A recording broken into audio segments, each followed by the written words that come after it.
এ ভাই, আপনার লাগে নাই তো? না ভাই, লাগে নাই, ঠিক আছে।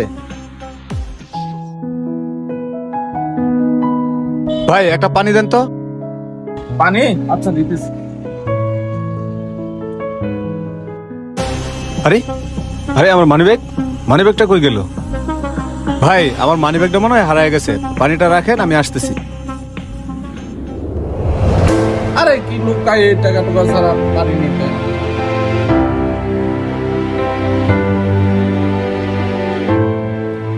কি রে শালা ফকির নাকি? মাত্র 500 টাকা মানি ব্যাগে এত সুন্দর একটা মানি ব্যাগ, এটা আবার কি?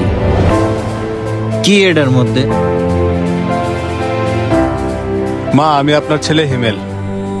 মা, এই মাসে এই 500 টাকাই পাঠাইতে পারলাম, কারণ আমার চাকরিটা চলে গেছে। আমি জানি আপনি আমার টাকার জন্য অপেক্ষা করছেন। আল্লাহর রহমতে যখনই আবার চাকরিটা পাবো, তখন আরো বেশি টাকা পাঠাবো। ঠিক আছে মা, আপনি আপনার খেয়াল রাখেন। আল্লাহ হাফেজ। এটি আপনার ছেলে হিমেল।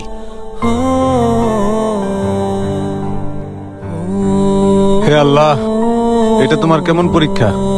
পকেটে 500 টাকা ছিল, সেটাও হারায় গেল, চাকরিটাও চলে গেল। ভাবছিলাম 500 টাকা মায়েরে পাঠামো মায়ের ওষুধ কেনার জন্য, সেটাই বা এখন কোথা থেকে পামো?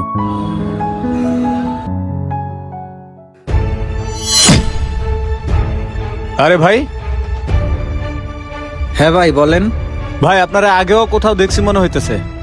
ভাই হয়তো দেখছেন কোথাও, কারণ পৃথিবীটা গোল তো, হয়তো কোথাও দেখা হইছে। আচ্ছা ঠিক আছে, থাকেন। আরে আমার মানিব্যাগ কোথা থেকে আসলো?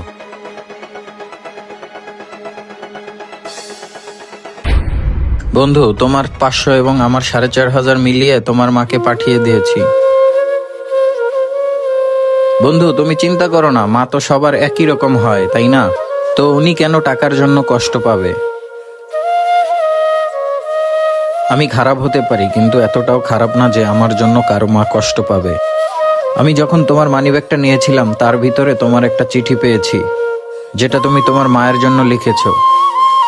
সেটা পড়ে আমার অনেক খারাপ লাগে, তাই আমি সিদ্ধান্ত নেই টাকাটা আমি তোমার মাকে পাঠিয়ে দিব। চিঠিতে লেখা ঠিকানা মতো আমি টাকাটা পাঠিয়ে দিয়েছি, আর পারলে আমাকে ক্ষমা করে দিও। আমার তো মা নেই, তুমি তোমার মায়ের যত্ন নিও। বন্ধুরা, আপনারাও আপনাদের মায়েদের যত্ন নিবেন, আর এই ভিডিওর কমেন্টে আই লাভ মা লিখে দিবেন, এবং ভিডিওটি ভালো লাগলে শেয়ার করে দিবেন। ধন্যবাদ।